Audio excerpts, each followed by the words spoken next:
Topuria takes on Max Holloway for the UFC Featherweight Championship this Saturday at UFC 308. I'm assuming, no, the PvP card's at 2 p.m. This is an Abu Dhabi card. I'm just realizing that for the first moment right now.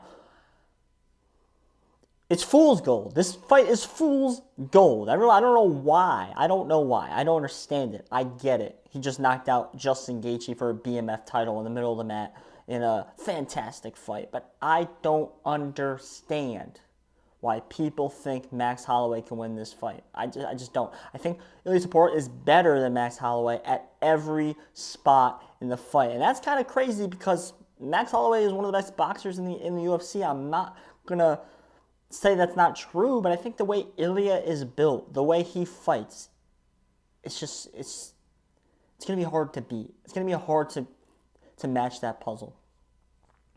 I will be very surprised if Max Holloway wins this fight. I think Ilia Topuria is a tank. That means a scary fighter. I don't know what name could beat this guy. Like, if you were to put every UFC fighter right now all at the same way, you take them all, you put them all at the same way, you have them fight, like, Ilia Topuria is, in my opinion, a top 5 guy. Like, you got Pereira, Jones, him, Makhachev. Like, those are the top 4 guys right there. Like, he is as elite can get, is Ilia Topuria. And minus 245, I think the price is right? Not to quote the game show, not to have a little pun there, but the price is right for the line. And I think everyone that thinks Max Holloway has value, I think it is fool's gold. A little bit of recency bias. Everyone's forgetting what this man's done. Undefeated 15-0, just stomped Volkanovski. Stomped him. We've never seen someone stomp someone like that before. I get it. Makhachev kind of did it the week prior, but that was a weight class up. And it wasn't as crazy as what Topuria did. Topuria went in there and smoked him.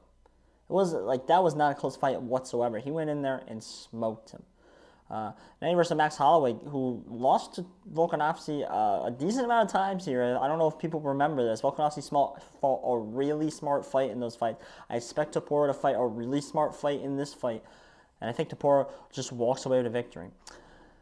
Betting-wise, I'm a little concerned because everybody, and I mean everybody's going to have that Topuria, Chiamev, Ankalaev parlay. And I look at this and I just don't see how this doesn't hit, but I don't think it will hit. And I ask myself, who's going to be the one to lose this fight? We're in Abu Dhabi.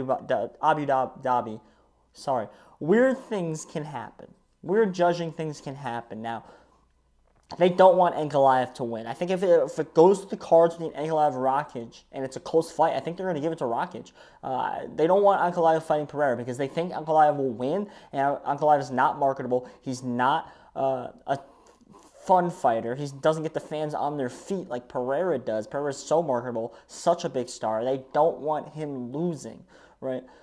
So they don't want Ankalaev winning. Now, I circle a fight, and I think of Robert Whittaker. I think this man's a little bit here on a mission. I think he sees a sliver cracked open in the door to go capture a title. With no more Adesanya in the picture, DDP is also a tank, by the way. But I think he wants that fight back. Because we all know what happened the first time Whittaker fought DDP. He wants that fight back.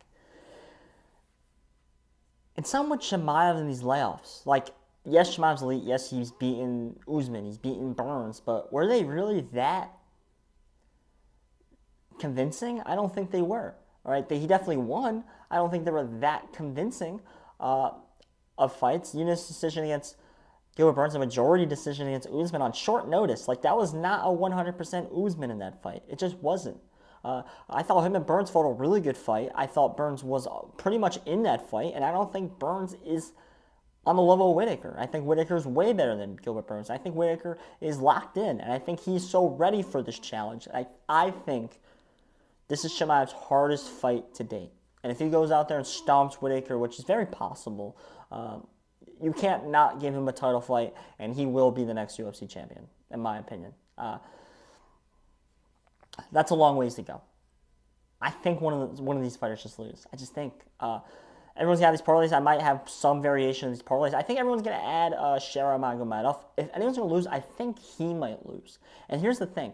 Sure could get clipped. The way this guy fights, I watched his last 2 fights, and he low-key, in the beginning of fights, is so available to get hit. He can get hit in the beginning of fights. Thing is, he fights in a way where he wears you down. He chops at your legs, and by the end of the fight, you can't even stand on your legs. That's how Chiamev and Ankalaev wins fights. He's going to do that here against Arman, right? But if he gets hit early, he could lose a fight. And as the competition now gets higher and higher, I think this is definitely a step up from his last fight. He might get caught. At some point, I think he's going to reach a level where a little bit too soon, too fast, maybe. And this guy has to fight on these Abu Dhabi cards because he can't fight in America. So they're turning him around pretty quickly to get him on these cards because he can't fight in America. This is the only fight cards he can fight on. So they make sure they can get him on this card. Dos Anjos versus Jeff Neal's a great fight on the prelim. I almost like Dos Anjos. I think Dos Anjos still's got a little bit left in the tank. I don't know if Jeff Neal does, right? So that's a fun fight as well. There's a couple of fights in the prelims as well. But ultimately, I think Topuria smokes Max Holloway. Maybe it's a little closer than Volkanovski. I would think so. But I just think Topuria is the best fighter. I think he's the best fighter in the world at 145, and I think he will show it today at UFC, tomorrow at UFC 308. My name is Josh Wissey. Please hit the subscribe button. If you want more UFC, you are a sports fan, I promise there's something on this channel for you. Thank you.